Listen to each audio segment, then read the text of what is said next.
श्रोते हो, आता आपण ऐकणार आहात बीड जिल्ह्याचं वार्तापत्र.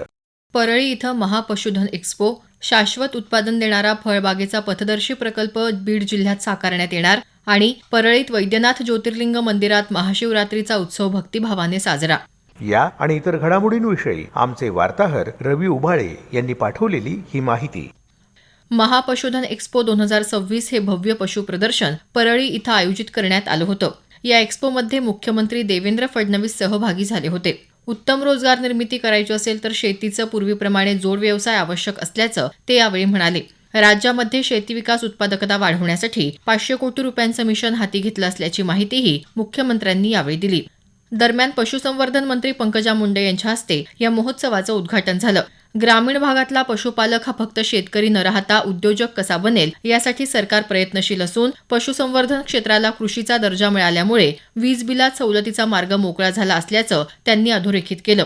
यावेळी मुंडे यांनी विविध पशुधन प्रजातींची पाहणी करून शेतकरी बांधवांशी संवाद साधला. बीड जिल्ह्यातली सर्व कामं ठरलेल्या वेळेत पूर्ण व्हावीत, कोणतीही कामं अर्धवट राहू नयेत असे निर्देश उपमुख्यमंत्री तथा बीड जिल्ह्याच्या पालकमंत्री सुनेत्रा पवार यांनी दिले आहेत.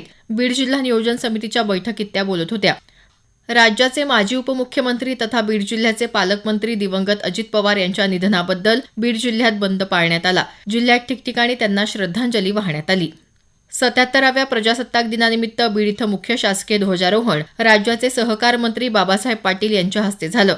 यावेळी दिमागदार संचलन तसंच 5000 शालेय विद्यार्थ्यांनी कवायती सादर केल्या.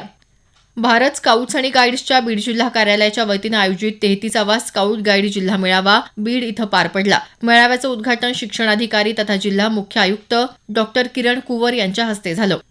देवदूत प्रतिष्ठानच्या वतीनं माजलगाव तालुक्यातल्या दिंद्रूड इथं राष्ट्रीय आरोग्य अभियान अंतर्गत उत्कृष्ट कार्य करणाऱ्या आशा सेविकांचा सत्कार सोहळा आणि आशा चित्रपटाचं आयोजन करण्यात आलं होतं. आयुष्मान भारत मिशन महाराष्ट्र समितीचे अध्यक्ष डॉक्टर ओमप्रकाश शेटे, सिने अभिनेत्री वर्षा उसगावकर यांच्या हस्ते 45 आशा सेविकांना यावेळी पैठणी साडी देऊन सन्मानित करण्यात आलं.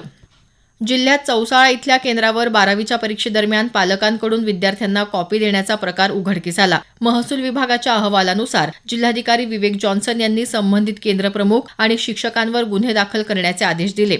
त्यानुसार 17 जणांवर गुन्हे दाखल करण्यात आले.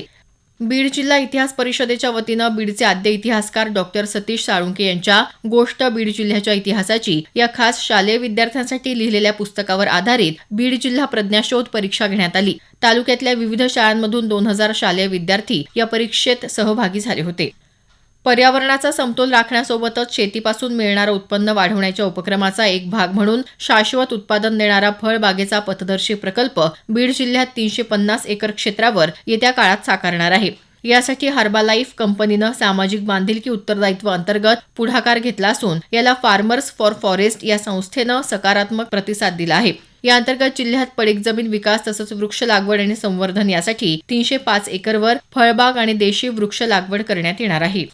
आकाशवाणी बीड केंद्रात रेडिओ किसान दिवस उत्साहात साजरा करण्यात आला. शेतकरी बांधवांनी शासनाच्या विविध योजनांची आकाशवाणीच्या किसानवाणी कार्यक्रमातून माहिती घेऊन आपल्या शेतात नवनवीन तंत्रज्ञानाचा वापर करावा असं आवाहन बीडचे तहसीलदार चंद्रकांत शेळके यांनी यावेळी केलं.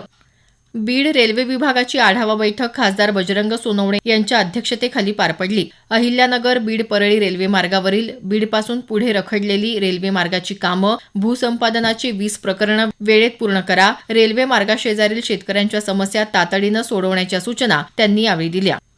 बीड तालुक्यातल्या निराधार, वयोवृद्ध, दिव्यांग आणि दुर्धर आजारग्रस्त घटकांसाठी प्रशासनाचा हात खऱ्या अर्थानं आधार बनत असल्याचं चित्र सध्या बीड तहसील कार्यालयात दिसून येत आहे. संजय गांधी निराधार योजना, श्रावणबाळ निवृत्ती वेतन योजना तसंच इंदिरा गांधी वृद्धापकाळ योजनेअंतर्गत सादर होणाऱ्या प्रस्तावांचा दरमहा वेगवान आणि पारदर्शक निपटारा तहसीलदार चंद्रकांत शेळके यांच्या नेतृत्वाखाली करण्यात येत आहे. मागील महिन्यात तालुकास्तरीय समितीची सविस्तर बैठक घेण्यात आली असून यामध्ये तब्बल 1045 निराधार लाभार्थ्यांना शासकीय योजनांचा लाभ देण्यासाठी पात्र ठरवण्यात आलं.